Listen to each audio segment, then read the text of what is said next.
Bonjour, je m'appelle Guillaume Devoux et je suis très heureux de te retrouver aujourd'hui pour te raconter la vie d'un grand saint, peut-être l'un des plus grands saints de l'histoire, un homme qui a été un modèle d'amour et de fidélité formidable et qui a été choisi par Dieu pour être le père adoptif de Jésus, Saint Joseph.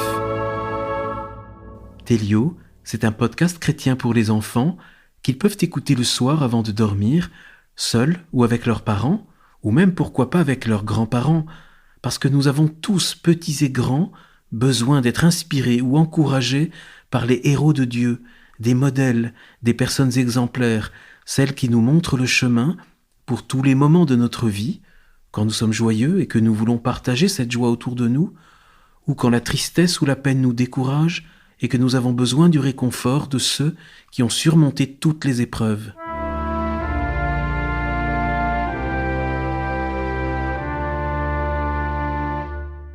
Avec la Vierge Marie, Saint Joseph est sans doute le saint qu'on prie le plus dans le monde entier. Pourtant, on sait très peu de choses sur lui. Il est présent dans les évangiles qui racontent la vie de Jésus, mais il est très discret, presque caché, parce qu'il s'est consacré entièrement à la mission de sa vie, celle qui lui a été donnée par Dieu, protéger son épouse, la Vierge Marie, et son fils adoptif, Jésus, qu'il a éduqué et accompagné pendant de longues années, pour le préparer à sa mission unique, celle de sauver le monde.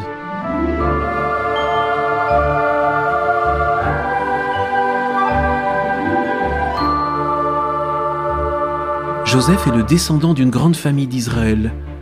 Parmi ses ancêtres, il y a le roi David et le roi Salomon. Pourtant, Joseph est un jeune homme modeste. Il est le charpentier d'un petit village de la Terre Sainte qui s'appelle Nazareth. Il est fiancé à Marie, une jeune fille du village. Marie est la plus douce et la plus jolie de toutes les jeunes femmes de la région. Les deux jeunes fiancés sont très amoureux l'un de l'autre. Pourtant, quelque temps avant leur mariage, Joseph apprend que Marie attend un enfant. Il sait très bien qu'il n'en est pas le père, mais Joseph est un homme juste. Il ne veut pas accabler publiquement Marie. Il décide de lui demander discrètement de le quitter. C'est alors que lui apparaît l'ange du Seigneur. Celui-ci lui dit « Ne crains pas de prendre chez toi Marie, ta femme, car ce qui a été engendré en elle vient de l'Esprit Saint. Elle enfantera un fils, et tu l'appelleras du nom de Jésus, car c'est lui qui sauvera son peuple de ses péchés. » Joseph accepte ce message de l'ange, même s'il est difficile à comprendre pour un homme, qu'il soit un savant ou un simple charpentier. Mais il a compris que Dieu le Père lui donne une mission exceptionnelle, celle d'être le père adoptif de Jésus, le Fils de Dieu, celui qui vient sur terre pour nous apporter le pardon et l'amour. Dieu le Père a choisi Joseph parce qu'il a des qualités extraordinaires, qu'il sait faire confiance en Dieu, dans la vie qu'il nous donne, dans les personnes qu'il nous fait rencontrer. C'est un jeune homme qui sait se donner entièrement à ceux qu'il aime, pour les protéger et les aider. Et c'est ce qu'il va faire toute sa vie, en étant l'époux solide et fidèle de Marie, et en étant le père adoptif qui va élever Jésus.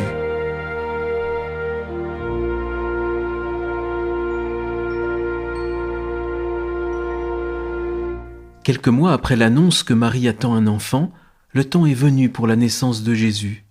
Un peu avant, Joseph et Marie ont dû quitter Nazareth. C'est parce que l'empereur César Auguste a ordonné que l'on compte tous les habitants de l'Empire romain dont fait partie Israël. Pour cela, chaque juif doit se rendre dans la ville natale de ses ancêtres, et c'est Bethléem pour Joseph. Lorsque Marie comprend que Jésus va naître, les époux viennent seulement d'y arriver. Ils ne trouvent pas de place disponible dans aucune des auberges de la région. La pauvreté du couple ne les aide pas, ils n'ont pas assez d'argent pour payer les chambres qui sont très chères, et beaucoup d'hôteliers les rejettent en raison de leur apparence très pauvre. Finalement, à la tombée du jour, Joseph trouve une vieille étable au creux d'un rocher, un abri dans la campagne environnante où d'ordinaire les animaux viennent se nourrir et se reposer quand il fait trop mauvais temps dehors. Il n'a pas le choix, on est en plein hiver, il fait froid et la nuit avance. C'est ici que Marie pourra se reposer et se préparer à donner naissance à Jésus. Heureusement, Joseph est un artisan très habile de ses mains. Avec de la paille, il fait un lit où Marie peut se coucher. Et quand le bébé naît, à minuit, toutes les étoiles du ciel scintillent pour saluer la naissance de Jésus. Ses parents n'ont pas de berceau pour lui, et c'est dans la mangeoire des animaux que Joseph a aménagé un petit lit où l'enfant Dieu est déposé. Les animaux ont compris qu'il se passait quelque chose d'extraordinaire. Un bœuf et un âne se sont rapprochés si près de Jésus que leur souffle le réchauffe. Les moutons sont descendus de la montagne et remplissent eux aussi la crèche. En silence, ils contemplent cet enfant qui vient de naître et ses parents qui veillent sur lui. L'enfant Jésus est venu au monde. Nous sommes la nuit de Noël, la nuit où est né le Sauveur, celui qui est venu du ciel pour nous transmettre à tous l'amour et la vie éternelle. Le lendemain et les jours qui suivent, les bergers et les paysans se multiplient pour se recueillir à leur tour devant l'enfant Jésus. Joseph sait qu'avec la naissance de ce bébé, c'est le plan de Dieu qui se réalise. C'est pourquoi il n'est pas étonné quelques jours plus tard, alors que Marie et Jésus se reposent toujours dans la crèche, de voir arriver une procession impressionnante. Ce sont les rois mages, Gaspard, Melchior et Balthazar. Ils sont venus de très loin pour saluer la naissance du Fils de Dieu. Eux aussi ont été avertis par l'ange qui leur a dit de suivre l'étoile du berger, celle qui leur indiquerait le lieu où Jésus allait naître. L'un après l'autre, ils se prosternent devant l'enfant Jésus et remettent des cadeaux, des présents, des coffrets de parfums précieux venus d'Orient pour célébrer la naissance du roi du monde.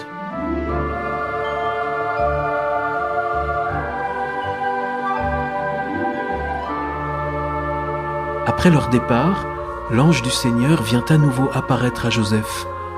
Il lui dit qu'il faut maintenant que la Sainte Famille parte vite, qu'il faut fuir la Terre Sainte pour l'Égypte, le pays étranger le plus proche. C'est parce que Hérode, le chef du royaume d'Israël, a appris qu'un enfant roi venait de naître et qu'il le recherche pour le faire mourir, parce qu'il veut être le seul à être le roi en Israël. En pleine nuit à nouveau, Joseph installe Marie sur l'âne avec Jésus dans ses bras. Ils partent en silence. Lui va marcher à pied en guidant l'animal.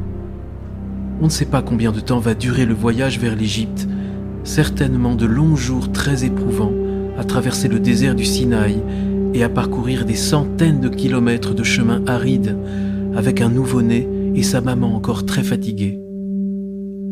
En Égypte, la Sainte Famille va vivre cachée pendant 3 ou 4 ans, jusqu'à une nouvelle nuit où l'ange du Seigneur revient visiter Joseph. Il lui annonce alors que le roi Hérode est mort et que le temps est enfin venu pour revenir en Israël.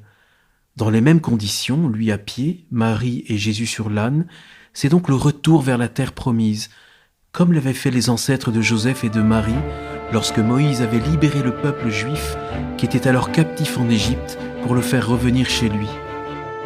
Par prudence, Joseph choisit de revenir à Nazareth, dans la province juive de Galilée. Il évite le retour à Bethléem en Judée parce que la famille d'Hérode y est toujours puissante et qu'elle est une menace pour la vie de Jésus. C'est ainsi à Nazareth que la petite famille s'installe pour de bon. C'est là que Jésus, avec Marie, va passer toute sa vie sous la protection de Joseph jusqu'au jour où lui-même quittera sa maison pour aller se faire connaître dans tout le pays d'Israël. De l'enfance de Jésus, on connaît un événement bouleversant qui survient lorsqu'il a l'âge de 12 ans. Comme chaque année, et en emmenant Jésus avec eux, Joseph et Marie ont pris l'habitude de rejoindre le pèlerinage vers Jérusalem. Une fois arrivés à la ville historique, ils restent quelques jours à aller au temple et à visiter les lieux saints. Ce n'est qu'au retour vers Nazareth qu'ils se rendent compte, au bout d'une journée de marche, que Jésus ne fait pas partie de leur groupe. Ils croyaient qu'il marchait dans la caravane avec d'autres connaissances et amis. Ils décident alors de rebrousser chemin et de revenir chercher Jésus à Jérusalem. On imagine leur mortelle inquiétude et leur trouble de ne pas savoir ce qu'est devenu leur enfant. Pour Joseph, dont la mission est de protéger Jésus et Marie, cela doit être une épreuve très difficile à vivre. C'est au bout de 3 jours qu'ils finissent par retrouver Jésus. En fait, il n'a pas quitté le temple. Il est assis au milieu des docteurs, des prêtres et des savants, à les écouter et à les interroger. Pendant tout ce temps, Jésus n'a cessé d'étonner par son intelligence, par la profondeur de ses questions et de ses réponses. Lorsqu'il le retrouve, le cœur serré d'angoisse, ses parents se précipitent vers lui. Joseph reste légèrement en retrait pour laisser Marie étreindre son fils. Elle lui pose cette question. « Mon enfant, pourquoi nous as-tu fait cela ? Ton père et moi, nous te cherchions, nous avons eu très peur. » La réponse de Jésus est très étonnante. « Pourquoi donc me cherchiez-vous ? Ne saviez-vous pas que je dois être dans la maison de mon père ?» L'Évangile dit que Joseph et Marie n'ont pas compris cette réponse de leur fils, mais c'est avec soulagement qu'ils redescendent du temple et qu'ils reprennent leur chemin vers Nazareth, avec Jésus cette fois. Jésus grandit, il se fortifie et se remplit de sagesse. La grâce de Dieu est sur lui, il est soumis à ses parents, soumis à Marie, qui veille sur son enfant, la plupart du temps en silence, car elle garde dans son cœur tous les mystères qu'elle vit avec Jésus, soumis à Joseph, qui exerce un rôle discret et déterminant dans l'éducation de son fils adoptif.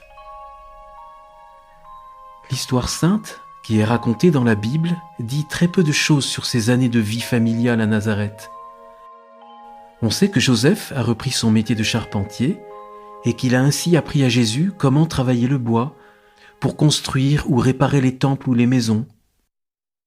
On imagine que la Sainte Famille va vivre une existence harmonieuse avec les habitants de Nazareth, que Joseph mène régulièrement Jésus à la synagogue pour prier Dieu son Père céleste, et que Jésus vit parmi les autres enfants du village, qu'il a ses amis, ses joies, ses jeux.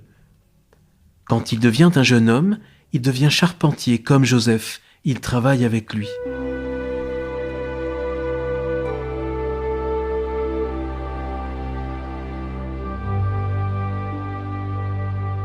Nous ne savons rien de plus sur l'existence de Joseph.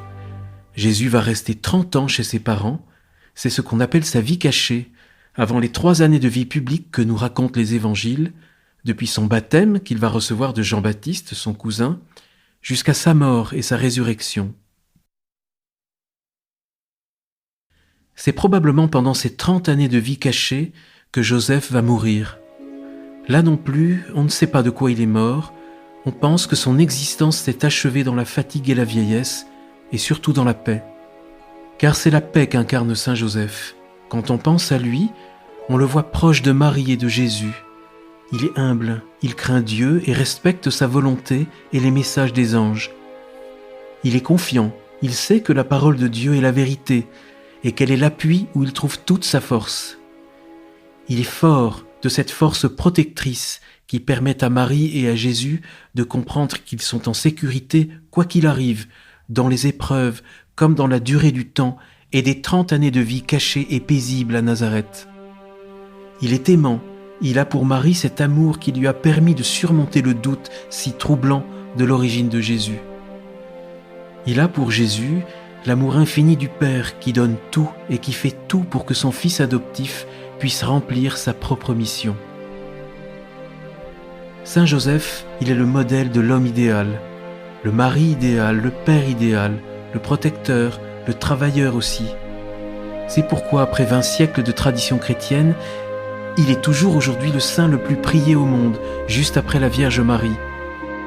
Il accompagne la vie quotidienne de millions d'hommes et de femmes, particulièrement ceux qui travaillent, parce que Saint Joseph est considéré comme le patron des travailleurs, c'est-à-dire comme le modèle à suivre dans le travail. Il accompagne aussi ceux qui cherchent une maison pour créer leur foyer familial ou qui cherchent à protéger leur famille dans les épreuves en priant ce saint discret qui est si fidèle et si efficace. Saint Joseph est aussi le frère des réfugiés, ceux qui connaissent l'exil, qui comme lui ont dû fuir leur pays et qui ne sont pas bien reçus là où ils cherchent à trouver un abri.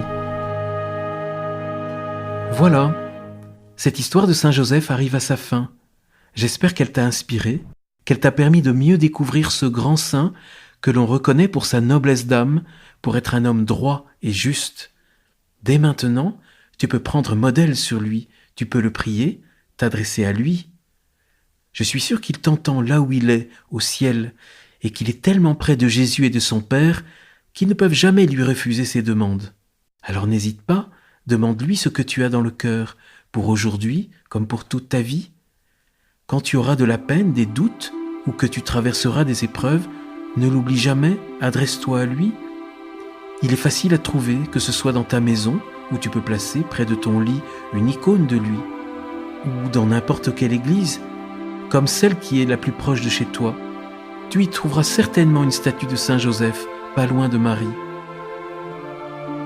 Pour le reconnaître, en plus de sa longue barbe bouclée, tu remarqueras qu'il tient souvent l'enfant Jésus dans ses bras et qu'il a parfois dans une main un rameau de lys, cette fleur qui incarne la pureté et la droiture. Tu verras, il trouvera toujours le moyen de te faire comprendre qu'il t'entend et qu'il agit pour toi. Avant de se quitter, je te donne rendez-vous pour un prochain épisode de Télio, le podcast qui raconte la vie des saints aux enfants.